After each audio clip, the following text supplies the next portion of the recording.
नमस्कार। इस चैनल में रेकी, वास्तु, मेडिटेशन, ज्योतिष, रत्नों के बारे में चर्चा करते हैं। प्रिय मित्रों, आज का टॉपिक है भक्ति। अगर आपको मेरी वीडियोस पसंद आ रही है तो लाइक, शेयर, सब्सक्राइब जरूर कीजिए, बेल आइकन को जरूर दबाइए और अगर आप मुझसे बात करना चाहते हैं तो www.theastroparivar.com इस वेबसाइट में लॉगिन कीजिए और मुझसे बात कीजिए। और हाँ, अगर ज्योतिष, रेकी, वास्तु कंसल्टेशन और मेडिटेशन क्लासेस अगर आप ज्वाइन करना चाहते हैं तो दिए हुए नंबर पर 9910567504 इस नंबर पर आप व्हाट्सएप भेजिए, फिर तुरंत प्रभाव से आपको कॉल आएगा। उसके बाद आप हमसे कम्युनिकेशन कर सकते हैं। चलिए वीडियो में आगे बढ़ते हैं। आज का टॉपिक है भक्ति। मित्रों, आज मेरा एक स्टूडेंट के साथ जब मैं बात कर रही थी तो उनसे जब बातचीत हो रही है तो उन्होंने मुझे बताया कि वो 1 साल से एक बार ही खाना खा रहे हैं। कारण ये है, वो जो है ठाकुर जी के बहुत बड़े भक्त हैं, कान्हा जी के बहुत बड़े भक्त हैं, तो वृंदावन विजिट करना चाहते हैं और वृंदावन आना चाहते हैं, तो इसीलिए वो हट करके दिन में एक टाइम खाना खा रहे हैं, पूरा दिन खाना नहीं खा रहे हैं। मित्रों, सुनने के बाद मेरी आंखों में आंसू थे। इससे ज़्यादा मैं आपको कुछ बता नहीं सकती। आज मैं एक छोटा सा कहानी आप लोगों के साथ शेयर करना चाहती हूँ। वो है तिरुपति बालाजी के बारे में। तिरुमला तिरुपति देवस्थानम, ये नाम कैसा आया, वो टेम्पल किसने बनाया, आप लोग को पता है? शायद आप लोग को पता होगा, लेकिन मैं दोबारा आपको एक छोटी सी कहानी बताती हूँ। भक्ति की पराकाष्ठा क्या है इसके बारे में बताती हूँ। मित्रों, इस तरह से कहानियाँ हमारे शास्त्रों में बहुत सारे हैं। अगर आपको पसंद करते हैं मेरी ये कहानियाँ तो प्लीज़ आप कमेंट बॉक्स में लिखिए, मैं ज़रूर आपके लिए वीडियो बनाऊंगी। ये जो मंदिर बना है, इसको जिसने बनाया है वो है तोंडमान चक्रवर्ती। इसका जो मूर्ति बनाया वो है तोंडमान चक्रवर्ती। कई सारे आजकल तिरुपति बालाजी के बारे में वीडियोस है जिसमें उनका बाल के बारे में वर्णन होता है, वो असली है नकली है, पीछे इतना पानी है और इतने पहाड़ है, इतना पैसा है। ये सारी चीज़ें नहीं,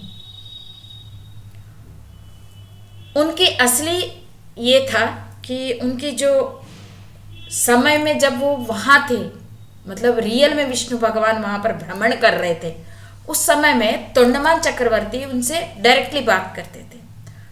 मैं छोटी सी आपको उससे पूर्व कहानी बताती हूँ। भृगु महर्षि ने जब लक्ष्मी माता और विष्णु भगवान से दर्शन करने गए, जब उन्होंने उनसे बात नहीं की तो पैरों से जब विष्णु भगवान की वक्षस्थल में लात मारी थी, उसके बाद लक्ष्मी माता चली गई कोल्हापुर। उसके बाद विष्णु भगवान उन्हें ढूंढते हुए आ गए तिरुपति, तिरुमला तिरुपति देवस्थान, मतलब उस जगह आ गए आंध्र प्रदेश में, और वहाँ भ्रमण करते रहे। वो कहानी फिर कभी बताऊंगी अगर आप सुनना चाहें तो, क्योंकि ये वीडियो बहुत लंबी होने वाली है। तो तोंडमान चक्रवर्ती भगवान विष्णु भगवान से वार्तालाप करते थे डायरेक्टली। तो उनकी राज्य बहुत विशाल था और उसमें उन्होंने जब पूजा करते थे तो विष्णु भगवान को अपने मंदिर में रख के पूजा करते थे। तिरुमला तिरुपति देवस्थान में जिस तरह से मूर्ति थी उसी तरह का मूर्ति उन्होंने अपने घर में रख के पूजा करते थे। तो उसमें वो क्या करते थे कि सोने के फूल चढ़ाते थे। हर दिन सुबह अर्चना हुआ, पूजा हुई, प्रसाद चढ़ी, वो फिर अपने राज्य के कार्यकाल जो भी उनके काम थे उस काम के लिए चले जाते थे। पर रोज जब आते थे शाम को देखते थे कि भगवान के पैरों में सोने के फूलों के साथ मिट्टी लगी रहती थी, वो भी चिकनी मिट्टी। वो मिट्टी को साफ करते थे। एक बार उनको बार बार साफ करने के बाद जाके उनसे पूछे, प्रभु आपको तो मैं इतना सोने का फूल समर्पित कर रहा हूँ, आप क्यों नहीं ले रहे हो, और आपका पैरों में ये चिकनी मिट्टी क्यों है? तब उन्होंने बोला कि ये मिट्टी इसलिए है कि मैं तुम्हारे फूल स्वीकार नहीं कर रहा हूँ, मैं आपके राज्य में ही भीमा नाम के एक घड़ा बनाने वाला उनकी पूजा और उनकी प्रसाद खा रहा हूँ। तो बोले असली भक्ति तुम्हें देखना है ना, जाके उनकी कुटिया में देखो। तो तोंडमान चक्रवर्ती खड़े खड़े गए। उस समय में बहुत धूप था। भागते भागते वहां पहुंचे। उनकी छोटी सी कुटिया और बाहर वो बना रहा था गड़े। उस समय में कोई ज़्यादा बड़ा साधन भी नहीं था। चिकनी मिट्टी डाल के एक गड़ा बनाया, फिर दूसरा बनाया, फिर तीसरा बना रहे थे। वो महाराज आके वहां बेहोश हो गए। जैसे बेहोश हो गए, उनके ऊपर पानी छिड़का, पानी पिलाया। बोले कि प्रभु आप तो इस राज्य के राजा है, आप कैसे आए हमसे मिलने? तो बोले पहले मैं तुम्हारा मंदिर देखना चाहता हूँ और तुम्हारा भगवान को देखना चाहता हूँ। तो सादर उनको घर में बुलाए। तो बुलाने के बाद वो दिखाए कि इतनी छोटी सी लकड़ी वाली मूर्ति, तिरुपति बालाजी की लकड़ी वाली मूर्ति को वो पूजा कर रहे थे। वो भीमा क्या करता था, सुबह उठ के चिकनी मिट्टी पहले मिलाता था, फिर गड़ा बनाते थे। एक गड़ा, दूसरा गड़ा, जो सूख गया वो अलग करना, जो अच्छा है उसको बेचने के लिए रखना। वो क्या करते थे कि अपने हाथों से, उसी मिट्टी का हाथों से, वो देखते भी नहीं थे, हाथ थोड़ा थोड़ा धोया, फूल निकाले, उनके पैरों में चरणों में रख दिए, चलो आज आप ये फूल लगाओ। उसके बाद खाना खाने का समय हुआ तो खाने के लिए कुछ नहीं होता, दही चावल, कड़ी, जो छाछ चावल होता है वो खाते थे।